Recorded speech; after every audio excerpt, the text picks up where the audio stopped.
Real quickly before we jump into the video, I want to let you guys know about something that actually just happened over on Twitter a couple of hours ago. Treyarch actually gave us our first look at Black Ops 4's perk system. Yeah, perks are gonna be coming back for Black Ops 4, something I'm sure a lot of people are quite happy about. In this, we end up seeing 4 perks, 2 still sectioned off, and 2 of what looks to be like the wild cards that we'll see, very similar to the pick 10 system that once again was teased a couple of days ago by Treyarch.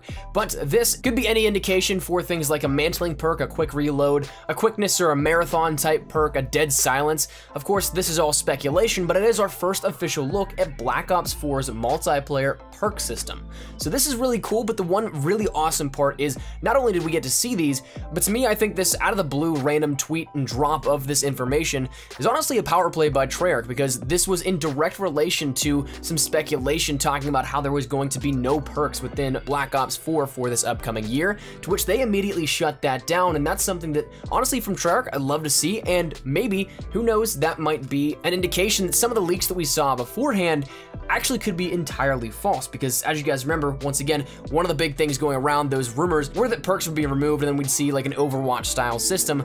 But as we see here, one of those big things is completely false. We do have perks in Black Ops 4, and this is our first look at them. So I'd love to get your thoughts in the comments, but let's jump right into the regularly scheduled content. Earlier today, we ended up getting our first update in months for Call of Duty Black Ops 3. Now, of course, this is really weird to think about because World War II is the main title. Last year's was Infinite Warfare with Modern Warfare Remastered, and the year before that was Black Ops 3. Hence why the development cycle starts over this October with Treyarch's Black Ops 4 coming. And so while in the 3rd year of that air quote life cycle, it's something that we don't really ever see games not only updated, but also consistently adding new content in. And that's what we got today here at this, so I want to let you guys know about everything that changed in the Black Ops 3 1.28 update here today with this one. And there's a decent bit of stuff that actually did change, so let's just jump right into it. First thing being that all these things that are being added in are a part of a little bit of an event going on within Black Ops 3. Not an event in the sense that we know of it as of World War II, where it completely redesigns the social experience.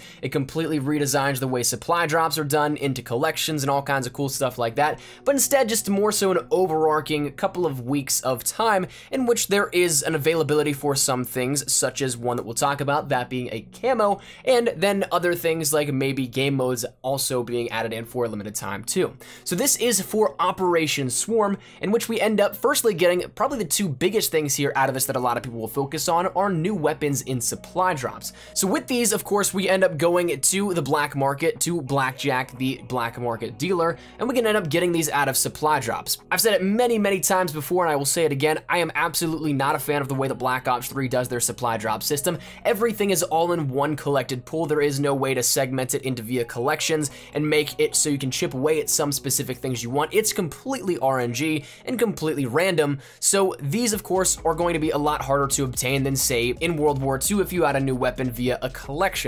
Now, of course, you might have a lot of the weapons, like myself. I have all the melee weapons, and I'm missing about 6, 7, 8 actually of the ranged weapons, and that was about it. So I got lucky enough that I had a triple play saved up, and then I ended up getting the RPK out of one of those ranged weapon bribes. But other than that, it was really just all down to dumb luck. And so that's one thing that, of course, I'm not a fan of, but these are brand new weapons available out of that supply drop system, the LMG RPK and the SMG Sten. Both of which, from having seen or either played with it, they look okay. They look more so middle of the pack though, nothing like too insanely overpowered like maybe an MSMC was considered back whenever it was launched, or the M16 one bursting upon its launch as well. These seem relatively middle of the pack, so I would not worry too much with that.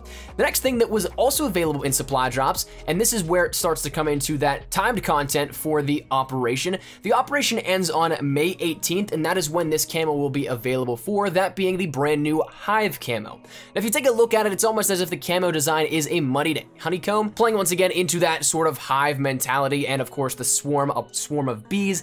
That's something you'll see here out of these little design elements thrown in the mix for everything out of the new content that was added in. So that is one that is available in supply drops for a limited time only until May 18th. But when we talk about that, it seems like the drop rates for the exclusive camos are more so buffed than anything else, because out of all the experiences that I've had with all the exclusive camos, I've pretty much got all of them within the first 5 to 10, maybe 15 drops, and that's it. I don't think that I've ever missed out on one, except for one that is behind that second Grand Slammed bribe. You could buy one and then you could actually earn one via contract. I still haven't finished the actual contract to grind out the 125 wins, but I digress. Now, rounding out the cosmetics that are available via content drop in supply drops and a little refresh to that pool, we end up having new specialist gear. So with this, once again, it ends up falling in that same swarm mentality where it is a honeycomb, a beehive type of feel to it, but it is helmets as well as uniforms for each of the 9 specialists that you have the availability to play around with. So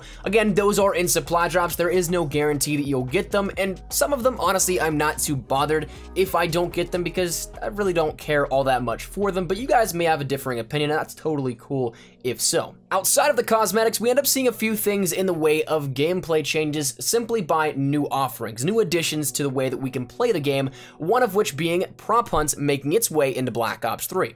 Now, Prop Hunt was initially a mod for COD 4 and everything back in the day. Then with Modern Warfare Remastered, it actually got brought up to the official platform of Call of Duty, officially developed by a developing studio for Call of Duty, not a third-party mod or anything like that. It actually got placed in, it took off, it was a ton of fun, everybody loved it. Then we ended up seeing it in World War II as well, and now we're going back and seeing it placed into Black Ops 3.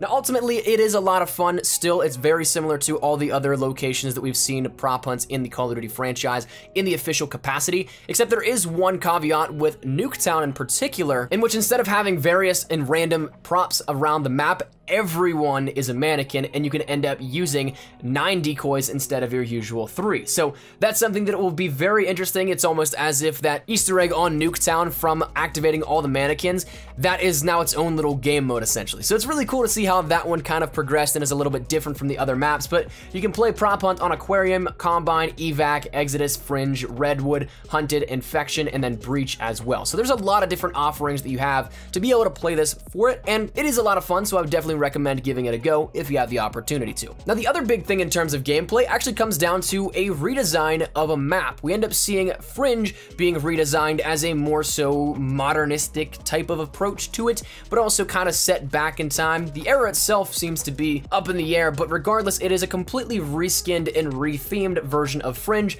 and the best part, it's at night. So we end up having another night map thrown into the Call of Duty franchise, one that we don't often see too much, but this one is a lot of fun. Of course, it plays exactly like Fringe does because it is Fringe, just a completely cosmetic reskin of it. So it is a lot of fun. If you end up going in and playing some of the actual Fringe Nightfall, as it's called, playlist, that's something you'll probably end up jumping in a lobby with a lot of people trying pretty hard. I noticed that in my earlier games throughout the day that there were a lot of people treating it like COD champs, but it was still a lot of fun. So if you guys can put up with that, of course, you might have a good time as well.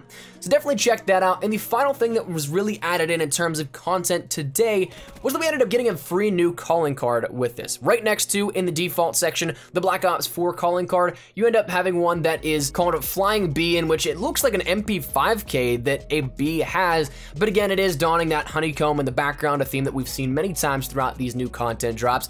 But that is a free calling card for everybody. Whether or not it goes deeper and there's a hint here with that, we don't know, but it is something cool to take a look at nonetheless. Now, outside of that, well, we have a little bit of a technical thing that was added in as of yesterday with the patch that went live then, but of course this content went live today, so it was a kind of two-parter thing, one yesterday, one today. We ended up getting some general stability fixes, issues with multiplayer and zombies maps not being playable offline, Xbox One X users no longer being able to trigger the pre-match countdown timer if they load into a match early. There were map fixes of Redwood Snow with miscellaneous collision issues and exploitation locations.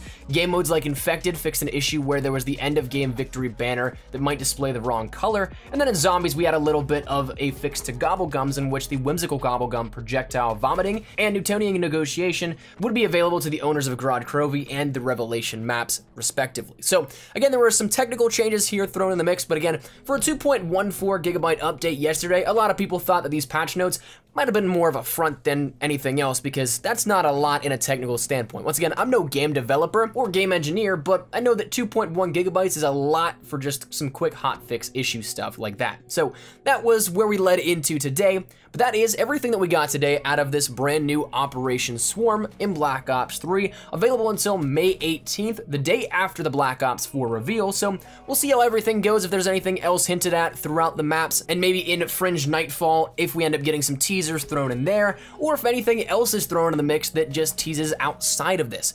So that's something we'll take a look at, something definitely to keep your eyes open for. But if you guys are a fan of Black Ops 3, well, we got some new content to play around with as of today.